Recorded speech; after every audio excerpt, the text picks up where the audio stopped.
ಜಟಕ ಬಂಡಿ.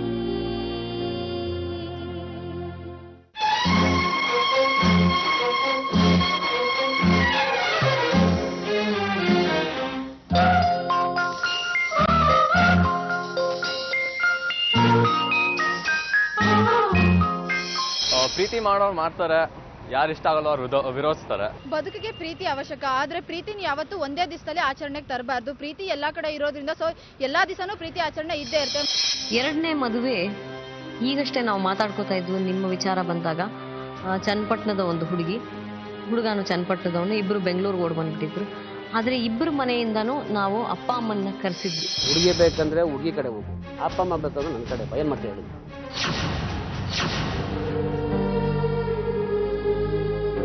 ಅಪ್ಪ ಅಮ್ಮ ಬಹಳ ಗೋಳಾಡಿದ್ರು, ಜಗಳ ಆಡಿದ್ರು.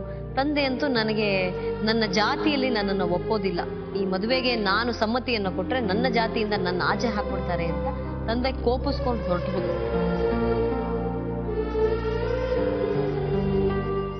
ಅವರು ಬೇಕು ಇವರು ಬೇಕು, ಇಬ್ರನ್ನು ಬಿಟ್ಟಿರಕ್ಕಾಗಲ್ಲ. ಬೇಡಮ್ಮ ನಡಿ ಮನೆಗೆ ಹೋಗೋಣ. ಬಿಟ್ಟಾಕ್ಬೇಕಾ?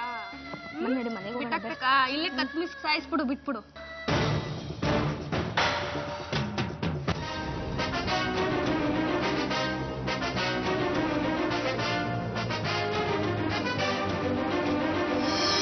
ಆದ್ರೆ ಅವ್ರ ತಾಯಿ ಒಂದ್ ರೀತಿ ಒಪ್ಕೊಂಡ್ಬಿಟ್ರು, ಹುಡುಗಿ ತಾಯಿ. ಇಬ್ರು ಒಂದ್ ರೀತಿ ಮದುವೆ ವಯಸ್ಸು ಬಂದಂತವ್ರು, ಜೊತೆಗೆ ಇಬ್ರು ಮುಂಚೆನೆ ಮದುವೆ ಆಗ್ಬಿಟ್ಟಿದ್ರು.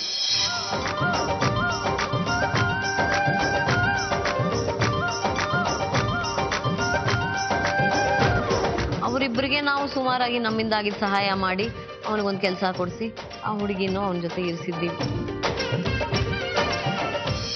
ಮೂರನೇ ಮದುವೆ ನಾವು ಮಾಡಿಸಿದ್ದು ಎಗೈನ್ ಅಸಿಸ್ಟೆಂಟ್ ಡೈರೆಕ್ಟರ್ ಕೆಲಸ ಮಾಡೋ ಒಬ್ಬ ಹುಡುಗ ಮತ್ತು ಆ ಹುಡುಗಿ ಓದ್ತಾ ಇದ್ಲು. ಆ ಹುಡುಗನಿಗೂ ಕೆಲಸ ಬಹಳ ಸ್ಥಿರವಾಗಿ ಏನಿರಲಿಲ್ಲ, ಅವಳು ಓದ್ತಾ ಇದ್ಲು, ಕಾಲೇಜಿನಲ್ಲಿ ಓದ್ತಾ ಇರೋ ಹುಡುಗಿ ಮನೆಯಿಂದ ತುಂಬಾ ಅಪೋಸ್ ಮಾಡಿದ್ರು. 15 ಸಾವಿರ ಕಟ್ಲಿ ಏನ್ ಗೊತ್ತಾ, ಏಕ್ದಮ್ ಇವತ್ತೇ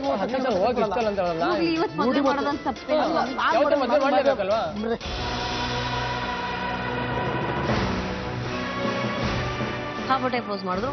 ನನಗೂ ಎಲ್ಲೋ ಒಂದು ಅಷ್ಟು ಸಮಾಧಾನ ಇರಲಿಲ್ಲ ಆ ಮದುವೆಯಲ್ಲಿ. ಯಾಕೆ ಅಂದ್ರೆ ಹುಡುಗಿನ ಮುಗಿಸಿರ್ಲಿಲ್ಲ. ಇವಳು ಎಲ್ಲಿ ಓದ್ತಾಳೋ ಓದಲ್ವೋ, ಮನೆ ನೋಡ್ತಾರಾ, ಇವ್ರು ಅಡುಗೆ ಮಾಡ್ತಾರಾ, ಓದ್ತಾರಾ ಅನ್ನೋ ಭಯ ಇತ್ತು.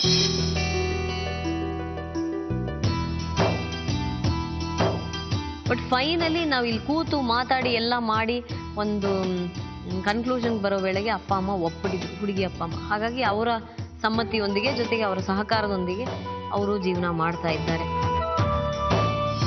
ತುಂಬಾ ಹ್ಯಾಪಿ ಎಂಡಿಂಗ್ ಅಂತ ನಾನೇನು ಹೇಳಲ್ಲ. ಕಷ್ಟ ಅನ್ನೋದು ಮದುವೆಗೆ ಮುಂಚೆನೂ ಇರುತ್ತೆ, ಆಮೇಲೂ ಇರುತ್ತೆ. ಇವ್ರ ವಿಚಾರದಲ್ಲಿ ನಾನು ಈ 3 ಮದುವೆಯಲ್ಲಿ ಕಂಡ ಯಾವ ಸಮಸ್ಯೆಗಳು ನನಗೆ ಕಾಣಿಸ್ತಾ ಇಲ್ಲ. ಅಪ್ಪ ಅಮ್ಮನ ವಿರೋಧ ಇದೆ ಅನ್ನೋದು ಬಿಟ್ರೆ ಇಬ್ರು ತುಂಬಾ ಮೆಚೂರ್ ಆಗಿ ಮಾತಾಡ್ತಾ ಇದ್ದಾರೆ. ಜೊತೆಗೆ ಇಬ್ರಿಗೂ ಏನ್ ಮಾಡ್ತಾ ಇದೀವಿ ಅನ್ನೋದ್ರ ಪೂರ್ತಿ ಪ್ರಜ್ಞೆ ಇರೋ ಹಾಗಿದೆ.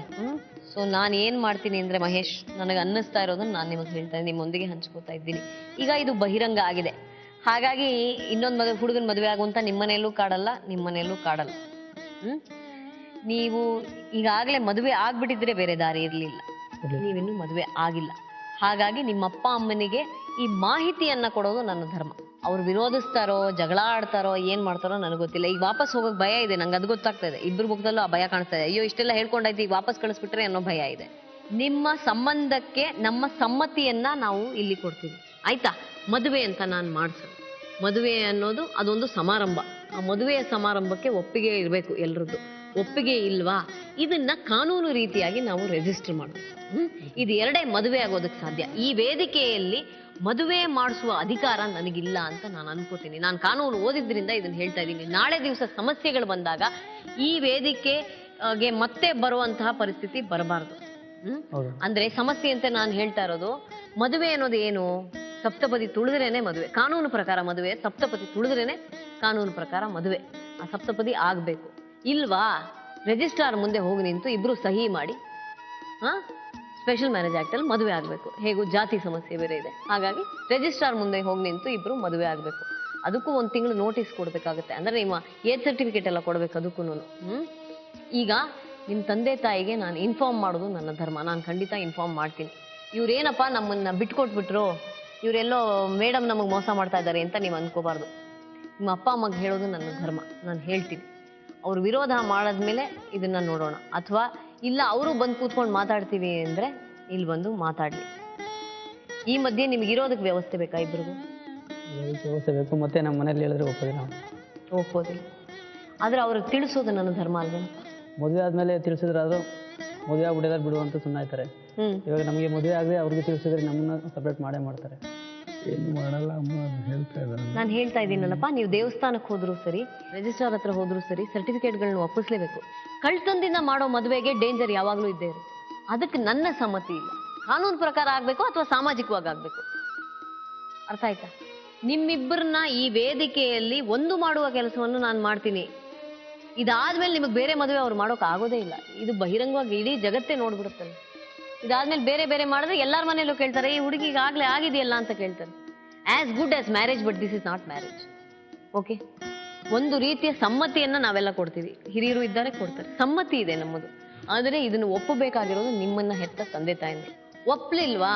ನಿಮ್ಮಿಬ್ಬರಿಗೂ ಆ ಸರ್ಟಿಫಿಕೇಟ್ ಇದೆಯಾ? ಮದುವೆ ಮಾಡ್ಕೊಳ್ಳೋ ವಯಸ್ಸು ಬಂದಿದೆ, ಬುದ್ಧಿ ಬಂದಿದೆ, ಸರ್ಟಿಫಿಕೇಟ್ ಇಟ್ಕೊಂಡು ಆರ್ಯ ಸಮಾಜದಲ್ಲಿ ಮಾಡೋಣ, ಇಲ್ಲ ಅಂದ್ರೆ ರಿಜಿಸ್ಟ್ರಾರ್ ಮುಂದೆ ಮಾಡೋಣ. ಆಗ್ಬೋದಾ? ಏನಮ್ಮ ಪದ್ಮಾವತಿ? ಅವ್ರು ಹೆಂಗ್ ಹೇಳ್ತಾರೋ ಹಂಗೆ, ಮದುವೆ ಆದ್ಮೇಲೆ ನೀವ್ ಹೆಂಗ್ ಹೇಳ್ತಿರೋ ಹಂಗೆ. ಎಲ್ಲ ಅಷ್ಟೇ.